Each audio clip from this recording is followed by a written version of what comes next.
Who's ready for a road trip?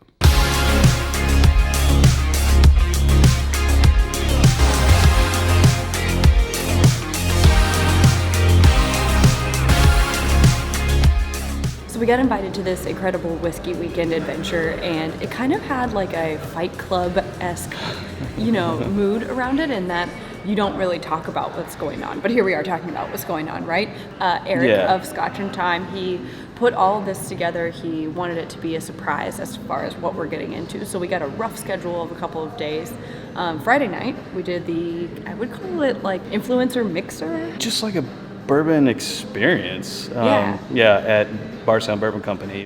I can't give away too much information publicly on what it is, but I can say it's an older liquid that has not been released, and you guys are going to be the first people to try something that no one else in the world has tried. And when we walked in, they're pouring this very fancy, very mysterious pour of Whistle Pig.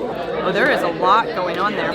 Chad, I can't wait for Chad to try this because there's a flavor in there that I've never had before. But I feel like super lucky to have walked in and just been handed this thing that I'll probably never get to have again. So that's what the love of like these sharing and caring events is all about. Yes, I taste the ryeness. I taste the rye goodness. Oh, it's so good. It's so good. It's that wonderful Whistle Pig, high rye, as we say. This is Woodinville Whiskey's first ever full-size barrel that we filled. We filled it on January 24th, 2011 and bottled it on March 5th, 2019. So it's a little over 8 years old. We did a bottle in bond whiskey, so it's 100 proof and tasting fantastic. We only had 87 bottles out of the whole barrel, so I like to say we had some very greedy angels up in Washington. Oh, this Woodinville is the best Woodinville I've ever had. Apparently you cannot get it here. The only reason they could bring it here was because it was for a private event. Otherwise, they don't sell it. You know what? Lost of words. I mean, it's really good. One of the best so far. Tonight, we're sharing and very proud to share with you our barrel strength Kentucky Straight Bourbon. This is a Kentucky-only release, so we're very proud of it. We're proud of our US 1 small batch bourbon, and small batch to us is only 20 full barrels. Here we are with just a single barrel, so it really drives consistency and quality of our products. So I'm very excited. It's 107.2 proof. I love it. It's classic, make this a little bit hot though, I would say. A little hot? A little hot for me. I don't know what the proof is. It's 107.2 proof. Oh wow, that's my range. I love that range. I could drink that all day. I really could. I could drink this all day. It's so good. Yeah. What do you think, Sarah? Are we talking about that mixers? Yeah. Yeah. All day. That's all your day?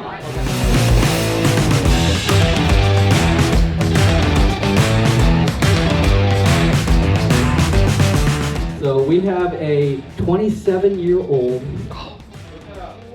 Not just any 27-year-old, but any old Carter 27-year-old. Bottle number 4 of 15. This batch, there were only 15 bottles.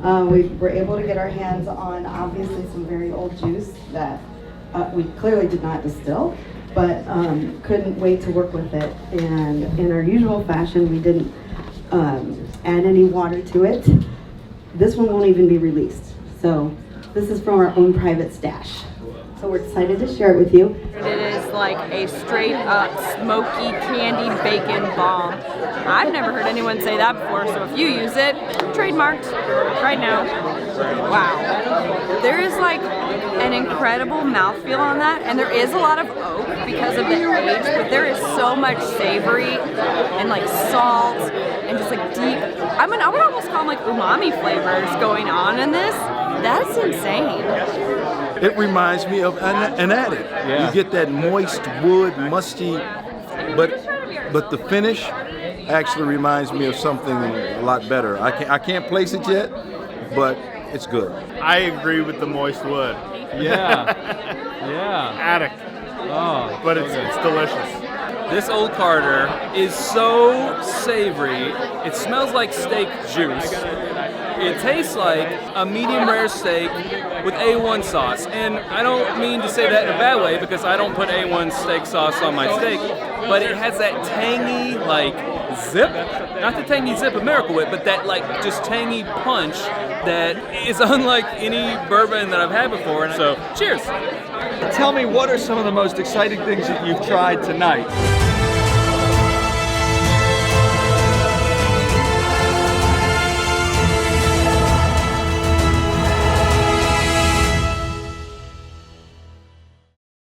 like this format. Like, I would almost want to see this at some whiskey festivals. Yeah, totally. Because Like- everyone's trying the same thing at the same time. Yeah. We're talking about it. We're having conversations. So that was the other awesome part of this event, is that it was like us, you know, we have our channel and we have our Instagram, but it was like all these other whiskey and bourbon, you know, online friendly faces of other channels. Lots of people putting out content, and they were all in one room talking about the same whiskeys at the same time. Totally. It's very cool. Yes. Well, it looks like they're finally here. Bus just pulled up, so we're gonna do this tour of Michter's. Come on.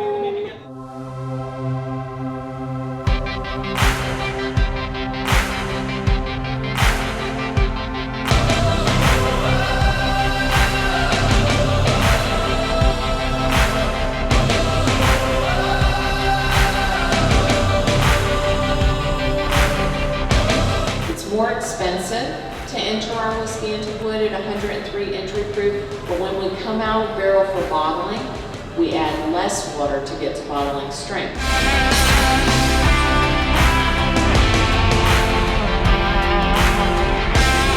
They did 32 different test filtrations for each expression to develop what each product should have. So that, you know, you're going to filter older whiskeys different than younger whiskeys. We're very happy and, you know, proud of the chilled filter, where a lot of distilleries have like a one-size-fits-all filtration process. So.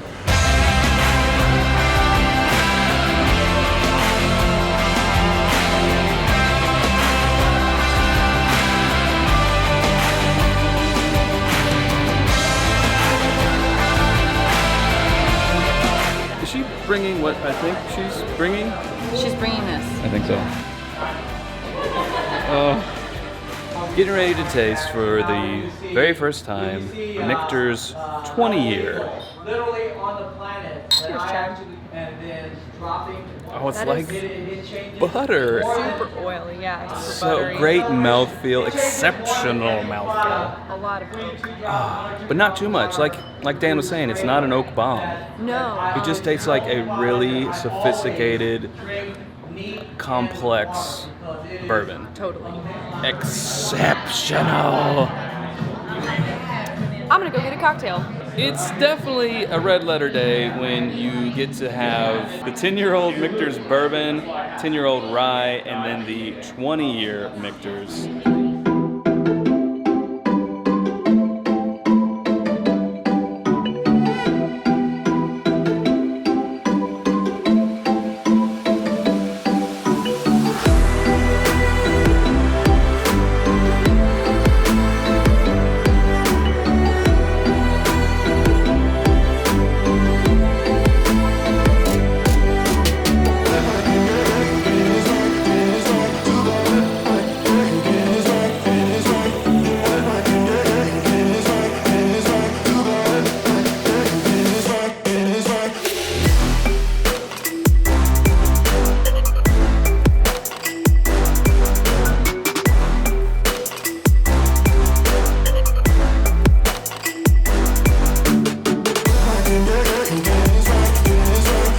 Basically, I do whiskey influencer events all over the United States. Now, I love all whiskey, whether it's American, it's Scotch, it's Irish, it's Asian whiskey. But I always wanted to do a bourbon event. I have a passion for bourbon. My bourbon collection is probably 400 or 500 bottles out of 1,100 total bottles. I love all whiskey. If you come to Kentucky enough, there's no way for you not to fall in love with the passionate people. And that's really the crux of what I do is, of course, I love to drink great bourbon. It's all about meeting new people, developing new relationships, and really about sharing the passion for whiskey that we all have. I'm so humbled to have so many people come. So thanks so much. This is the first year of many. So thankfully, I do want to shout out Bardstown Bourbon who share my vision. We're going to do this annually, and without partners, we can't make this happen. So it's not about being exclusive or snotty. It's really about sharing the love for bourbon and really spreading the word. For me, when I first got into bourbon, it was about being a cheaper alternative to Scotch. But when you look at bourbon and rye now, at this point, it's become so good that it can compete not only in flavor profile, but in complexity to any whiskey in the world. So I'm so proud to be here. I'm so proud to have the event.